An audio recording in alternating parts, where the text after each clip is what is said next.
Shalom saudara, haleluya, saudara siap menerima firman kasih karunia lebih lagi, sehingga saudara lebih dibangun dan mengalami yang terbaik. Amin saudara. Kita langsung saja, ya kan, hari ini saya berbicara mengenai warisan kita, gimana kita lebih lagi mengambil warisan kita. Ya, warisan kita tuh besar sekali ya. Kita ini hanya bagian kecil dari warisan itu ya. Untuk yang praktisnya ya, gimana saudara bisa praktekkan ini. Ya kan, saudara bisa terus praktekkan ini, saudara dan saya, kita bisa terus praktekkan ini dalam hidup kita. Ya, kita langsung aja ke Efesus 1. Ya kan, Efesus 1 ini salah satu doa yang Roh Kudus ilhamkan karena Allah mau mata kita dibukakan. Amin, saudara. Haleluya, thank you Jesus. Kula kasyaba, karena kalau kita tidak melihat, kita tidak bisa ambil apa yang kita tidak lihat. Amin, saudara. Kadang-kadang tas saya sebagai seorang wanita banyak isinya ya. Ya kan, ada barang-barang yang saya taruh di situ, ya kan, untuk nolong saya kalau lagi keluar, kalau lagi perlu apa. Tapi dari waktu ke waktu kalau saya tidak periksa, saya tidak tahu atau ada di situ, itu tidak ada manfaatnya. Kenapa? Karena saya tidak ingat, tidak tahu, ya kan, sehingga tujuan itu tidak jadi. Ya, tujuan tuh Bapak kasih kita warisan karena dia tahu kita tuh tidak bisa dari kekuatan kita sendiri. Sumber daya kita terbatas. Manusia yang sudah jatuh ya kan, di dalam daging kita nggak ada yang baik ya, firman Tuhan bilang. Daging itu bicara mengenai bukan soal dosa saja, tapi juga kemampuan kita sebagai manusia. Ya kan, sumber daya, kemampuan otak kita, ya kerja keras kita bukan karena kasih karunia. Kerja keras tuh ada tempatnya sendiri. Ya kan? Karena Paulus kan bilang, aku kerja lebih keras dari kamu semua, tapi bukan aku, kasih karunia-Nya. Kalau kita lebih mengerti kasih karunia Dia, kita akan jadi orang yang giat. Amin. Tapi haleluya, saya bicara mengenai sumber daya di mana kita perlu diingatkan kembali sehingga kita lebih tahu bagaimana beroperasi di dalam kerajaan Allah. Karena kerajinan tanpa pengetahuan itu tidak baik. Ya kan, zeal without knowledge is not good, tidak bijaksana. Ya, jadi di sini kita lihat haleluya bahwa kita punya warisan. Amin, saudara. Sejak saudara lahir baru, saudara punya warisan. Amin. Haleluya. Dan kita bisa minta, kita bisa doakan inti untuk diri kita. Lebih lagi untuk keluarga kita atau siapapun juga, tubuh Kristus. Supaya kita lebih lagi dibukakan. Nah, banyak anak-anak, maksudnya supaya anak Tuhan kita tidak jadi pasif. Kita cuma dengar, ya amin, puji Tuhan. Tapi waktu saya tanya, oke, warisan kamu apa? Orang suka, apa ya? Ya kan? Tidak jelas. Saya bilang, kamu bisa nanya ya kalau kamu belum mengerti. Amin, saudara. Kenapa ada Roh Kudus di dalam diri kita? Kenapa ada roh kebenaran? Karena kita perlu dibantu. Ya kan? Jiwa kita, mata rohani kita perlu dibukakan sehingga kita bisa mengambil, kita bisa mengalami. Karena kita perlu warisan itu sekarang. Ada yang nanti ya, ada yang nanti. Tapi ada hal-hal yang kita perlu sekarang di bumi. Amin, saudara. Di surga nanti lain lagi. Amin. Kalau kita belum ngerti, belum jelas, kita bisa tanya Dia. Dan Roh Kudus senang sekali, saudara. Amin, saudara. Waktu Salomo minta, Tuhan, aku nggak sanggup, kasih aku hikmat. Itu memberkati hati Tuhan kita. Karena kita juga gitu kan, kalau anak-anak kita mau datang sama kita, minta advice, tanya, kita senang. Amin. Haleluya. Haleluya. Karena kita mau anak kita berhasil. Kita mau anak kita mengalami yang terbaik. Apalagi Bapak di surga. Amin. Jadi kalau saudara dengar kata warisan, baiklah kita terus terbuka. Tuhan bukakan aku. Itu perlu Roh Kudus membukakan kita. Karena dikatakan di sini kan Efesus 1. Saya baca ya. Efesus 1 dari ayat 17. Dan meminta kepada Allah Tuhan kita Yesus Kristus, yaitu Bapa yang mulia itu, supaya Ia memberikan kepadamu roh hikmat dan wahyu untuk mengenal Dia dengan benar. Amin. Haleluya. Haleluya. Jadi dimulai dengan mengenal Dia dengan benar. Nah, nanti kita akan ke situ ya. Lebih lagi deh. Dan supaya Ia menjadikan mata hatimu terang. Amin. Agar kamu mengerti pengharapan apa yang terkandung dalam panggilannya, dalam panggilan Tuhan buat saudara. Ya, Dia punya panggilan, rencana buat saudara, itu yang terbaik. Haleluya. Nah, itu nanti di pengajaran yang beda lagi. Ya kan? Terus betapa kayanya kemuliaan bagian yang ditentukannya bagi orang kudus.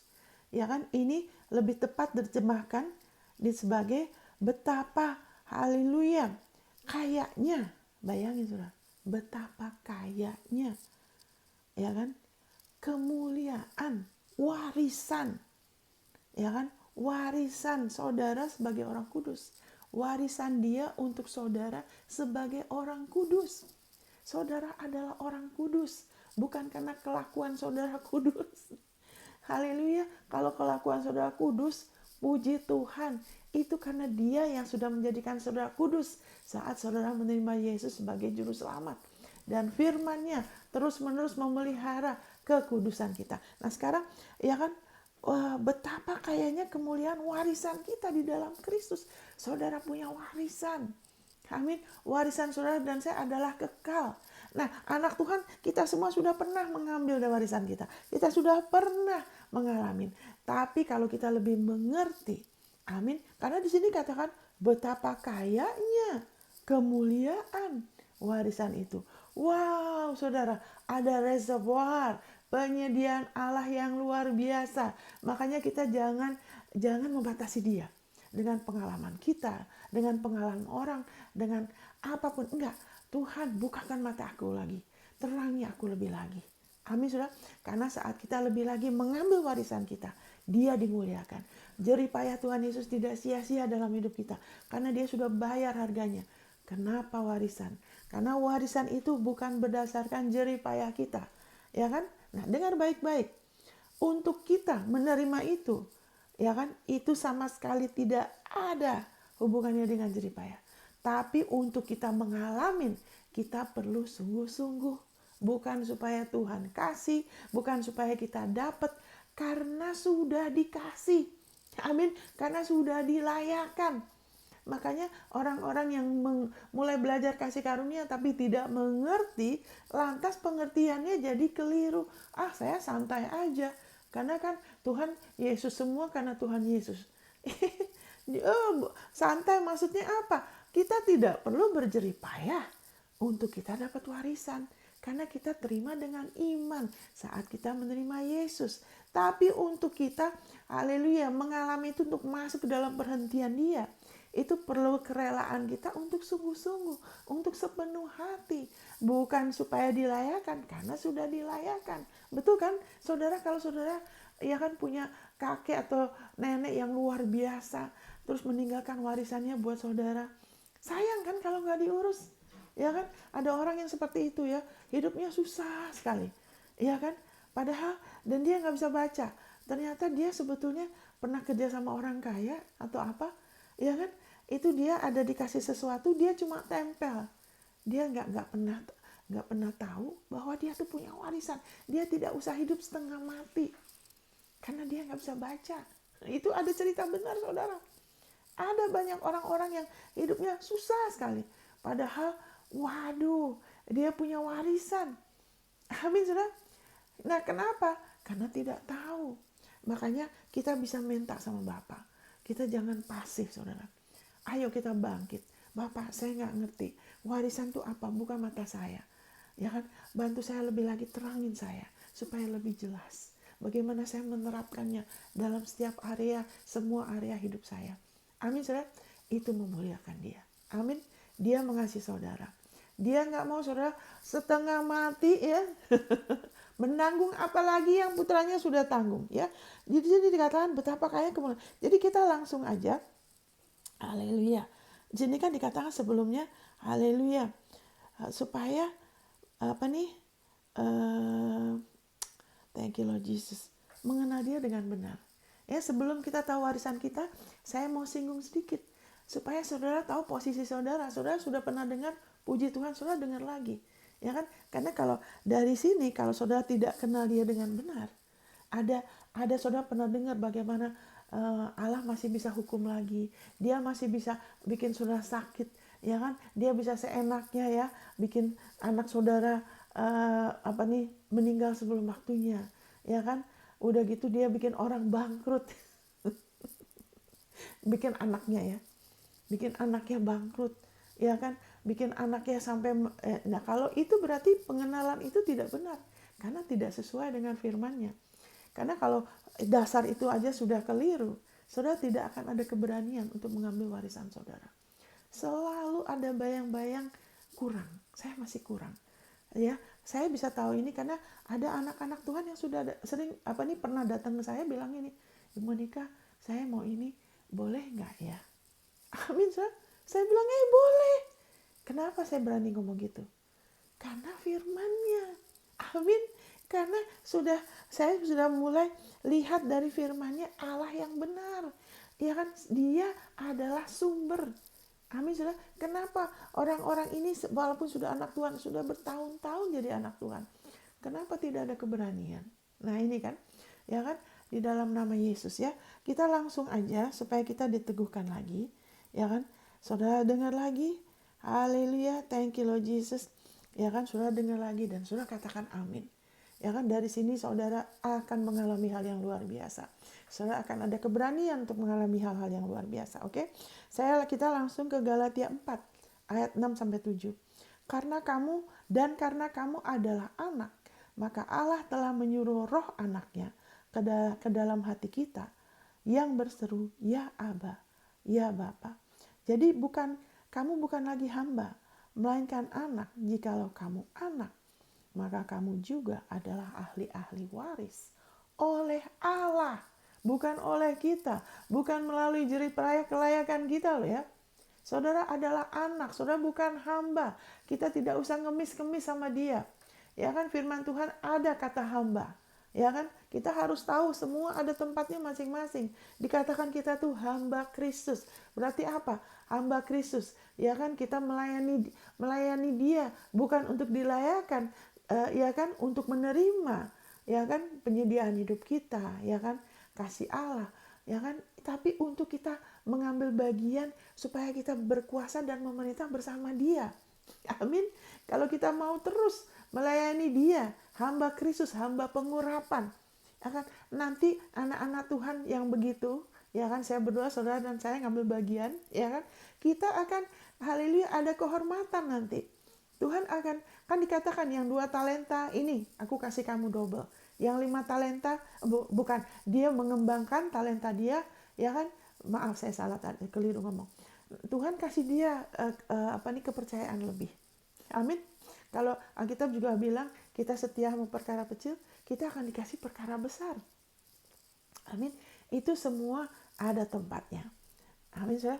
Haleluya. Tapi kita bukan hamba. Ya kan, kalau kita menghadapi Allah, kita lagi menghadapi Dia sebagai Bapa. Ya kan, jadi rubah sikap kita.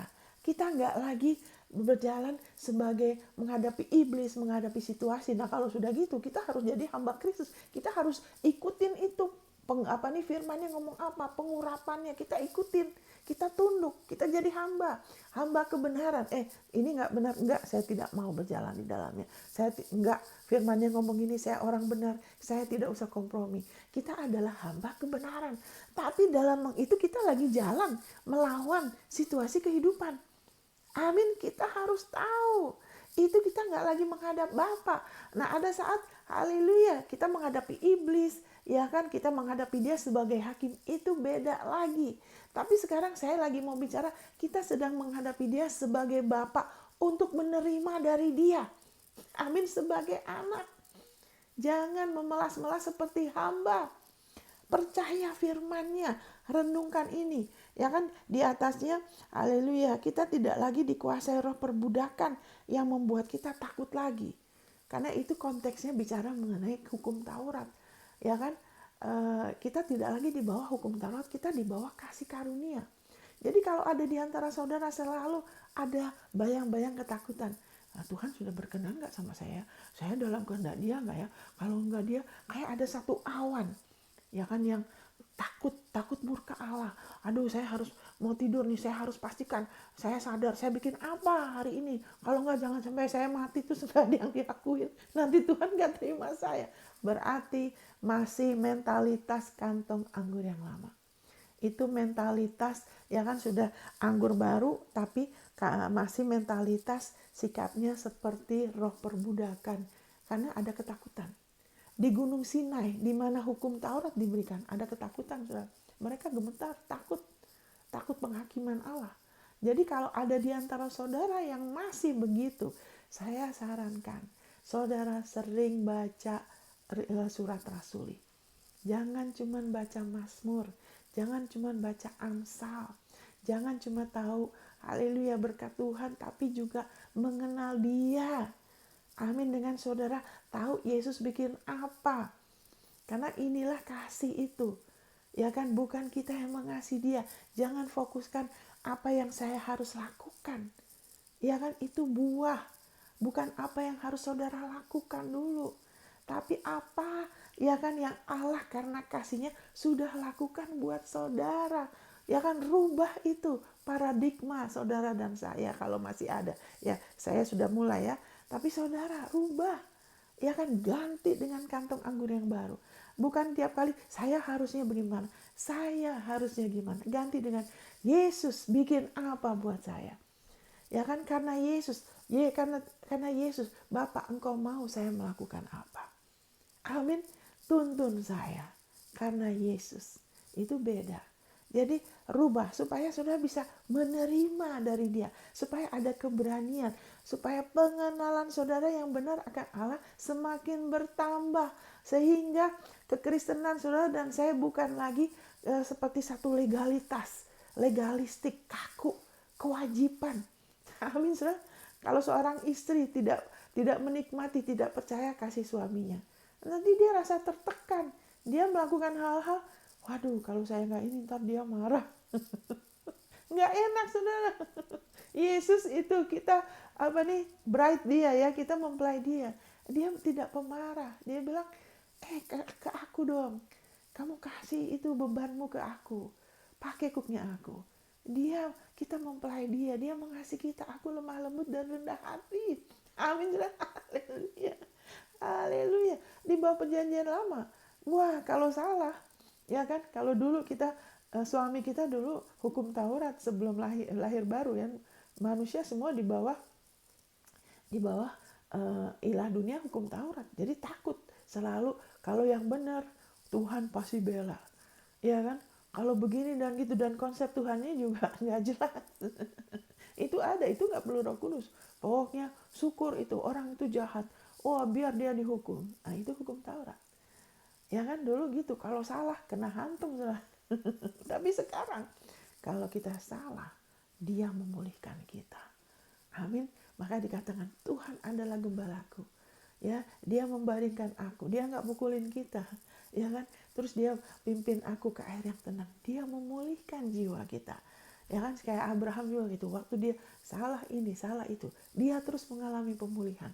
Dia terus mengalami kemurahan Allah yang bukan berdasarkan jasa sampai dia selesai. Amin, saudara. Dia tidak jadi pahit hati karena kelakuan beberapa orang, ya kan, perlakuan orang yang tidak baik, ya kan, ada orang yang mau jahat sama dia. Salah satunya Lot ya, yang tidak baik sikapnya, ya kan, kurang baik, ya kan, dia tidak pahit hati, ya kan. Orang-orang yang dibawa kasih karunia itu akhirnya bisa selesaikan tanpa kepahitan. Sama juga dengan Yusuf. Yusuf tidak hidup di bawah hukum Taurat loh. Amin, saudara. Haleluya. Saudara tidak lagi di bawah bayang-bayang ketakutan akan hukuman. Ya kan, inilah kasih itu. Ya kan, bukan kita yang mengasihi Dia, tapi Dia yang mengasihi kita dan memberikan putranya sebagai pendamaian bagi dosa kita. Saudara sudah didamaikan dengan Dia. Jadi teguhkan diri saudara lagi, sehingga saudara bisa terus terima dan saudara dipulihkan, saudara dijadikan kaya oleh karena kemiskinannya. Saudara diperkaya, ya kan, dalam segala hal, termasuk diperkaya dalam hal soal menabur. Saudara bukan hanya tahu menerima, saudara tahu memberi. Saudara menjadi lebih lagi seperti Dia, itu lebih lagi nyata. Amin, saudara. Haleluya. Karena Allah kita tuh Allah yang penuh generous. Ya kan, Tuhan Yesus generous, Bapak generous, makanya Yesus juga generous. Dia nggak tanggung-tanggung. Bapak nggak tanggung-tanggung kasih putranya, Yesus nggak tanggung-tanggung kasih nyawanya. Amin. Haleluya, thank you Jesus. Jadi saudara bukan hamba. Ya kan, kalau ada bayang-bayang itu saudara ngakuin, saya adalah anak. Ya, haleluya, saya sudah ditebus. Ya kan, dari dosa ya. Haleluya. Nah, itu tadi supaya saudara nanti waktu saya kasih berikutnya, saudara tidak usah memohon-mohon, ya kan? Thank you Lord Jesus. Bukan menuntut juga. Haleluya, tapi keberanian karena darahnya ya. Jadi saudara adalah anak. Ya, kita sedang berbicara kita mau mengambil warisan kita mau datang kepada Bapa sebagai Bapa kita. Ya kan? Oke. Haleluya. Thank you Lord Jesus. Dan setelah itu kita ke Kolose. Kita ke Kolose 2. Kolose 2. Haleluya. Haleluya. Thank you Lord Jesus. Kita ke Kolose 2. Ya kan? Ayat 13. Ya kan? Dengar lagi saudara. Karena kalau saudara dengar lagi, waktu hal-hal terjadi, saudara siap. Itu akan keluar dari saudara. Ya kan? Karena anugerah kebenaran itu adalah kuasa, the power of resurrection, kuasa kebangkitan Kristus. Amin saudara. Haleluya. Thank you Jesus. Haleluya. Haleluya. Ya kan, saya bacakan dari ayat 13. Saudara terima aja. Segarkan imanmu, teguhkan dirimu. Kamu juga, ya kan, meskipun dahulu mati oleh pelanggaranmu dan oleh karena tidak disunat secara lahiriah, telah dihidupkan Allah bersama-sama dengan Dia sesudah Ia mengampuni segala pelanggaran kita. Katakan, segala pelanggaran saya sudah diampuni. Ya kan? Terima dengan rendah hati. Ya kan? Bukan gini, oh saya bisa bikin apa aja, saya kan sudah diampunin. Itu bukan sikap yang benar. Itu salah pengertian itu. Amin. Kalau kita dengan rendah hati kita terima, kita bersyukur. Ya kan? Kita tidak akan menyalahgunakan ayat firman. Kita tidak akan ditipu. Tapi kalau kita dengan, aduh Tuhan, terima kasih ya. Pelanggaran saya sudah diampuni semuanya. Wow. Itu melindungi kita dari kepahitan. Amin, saudara. Dan nolong kita kalau kita ini ayat ini terus, kita jadi orang yang tidak suka menghukum, tidak suka menghakimi. Mungkin kita menasihati, memperingatin, tapi kita terus mau orang itu dipulihkan. Ya kan, bukan berarti kita kompromi ya.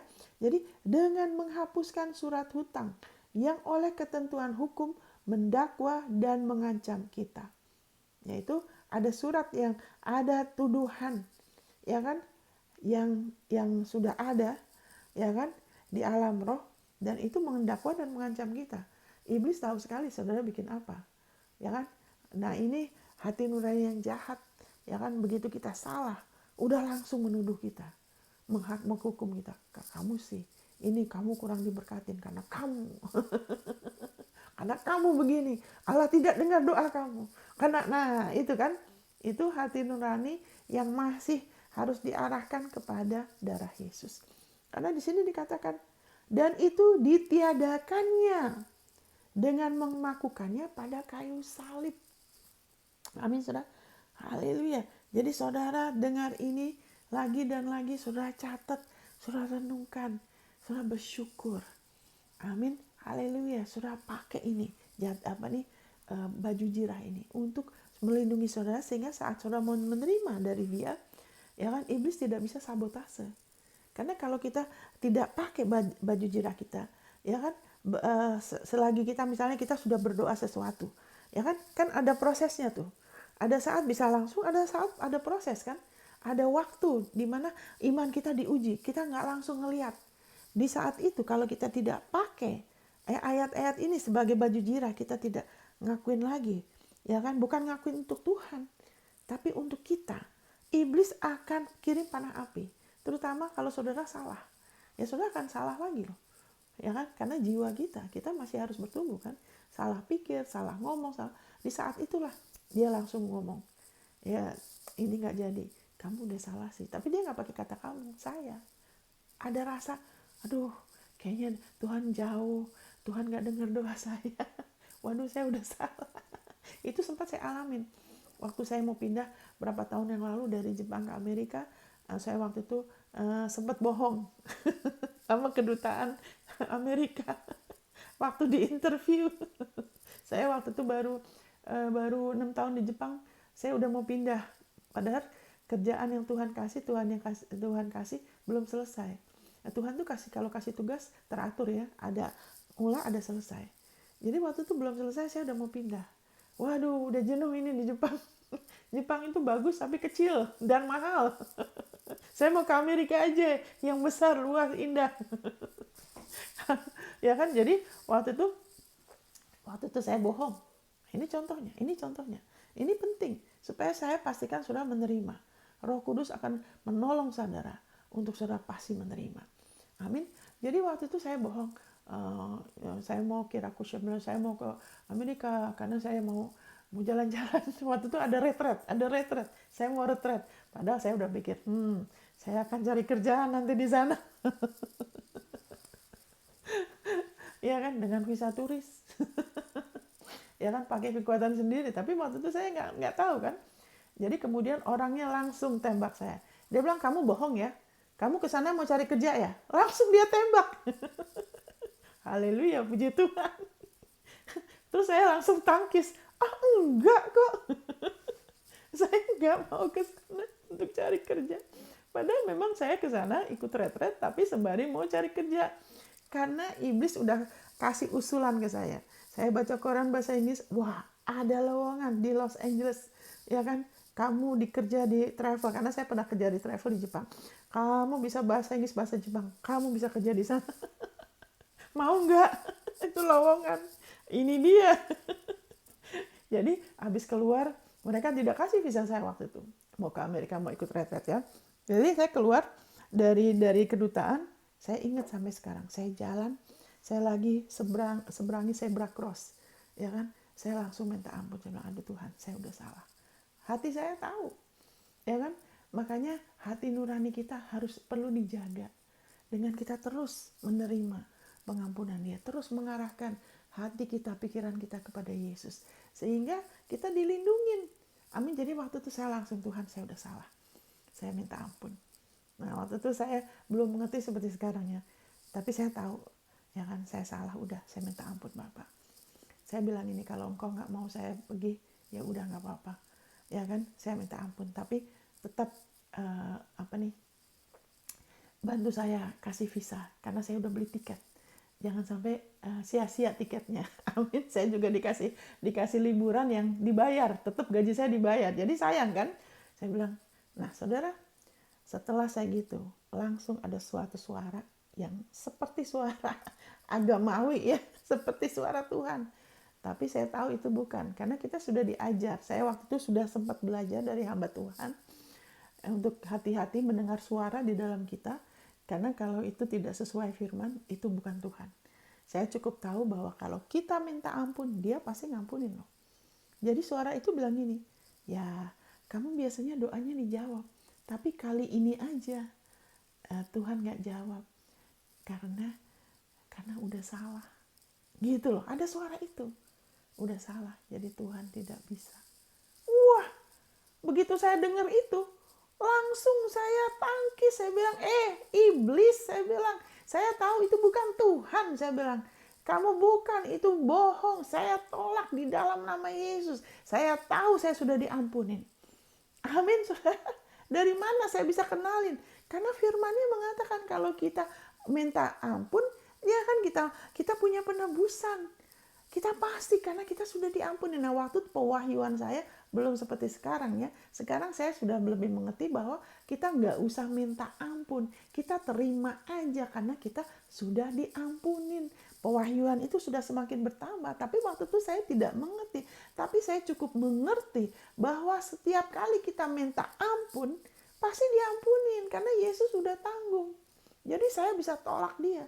Nah, dengan singkat saudara, ya kan, ada halangan ini dan mereka tetap tidak ngasih, tapi akhirnya saya dikasih loh visa turis untuk ke Amerika. Saya tetap dikasih akhirnya. Ini itu terjadi 2 hari sebelum berangkat. Pikiran saya udah bilang kamu gila. Tapi tetap dikasih. Kenapa?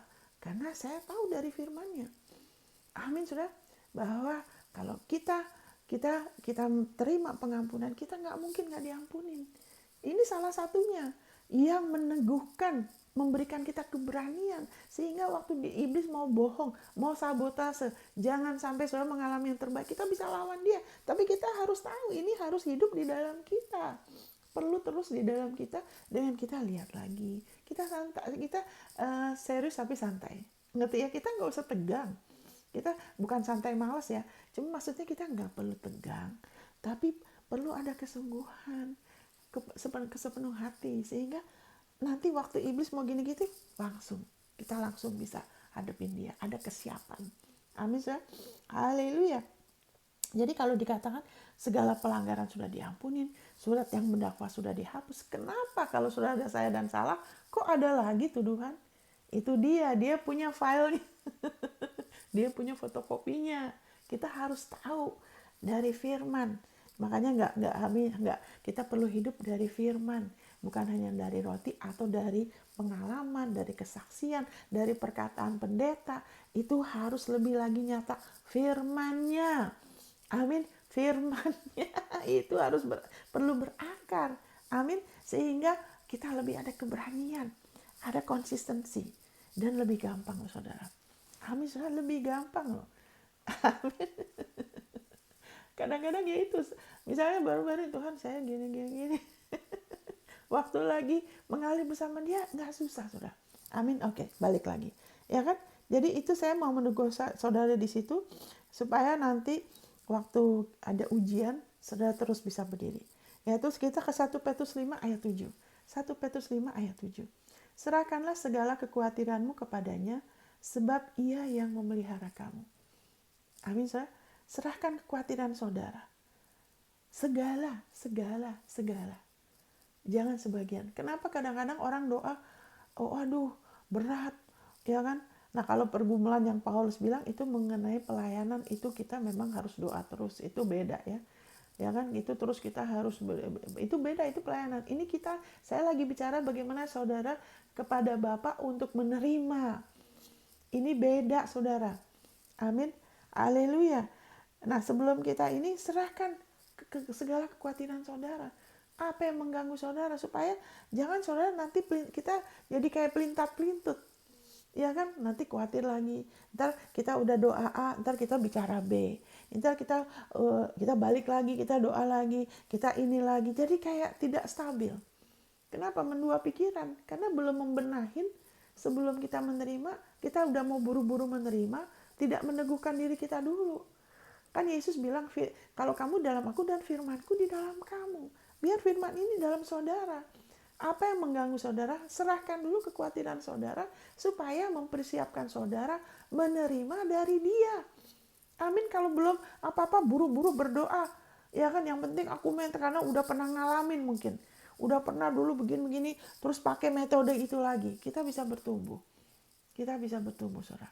Serahkan dulu kekhawatiran saudara sama dia.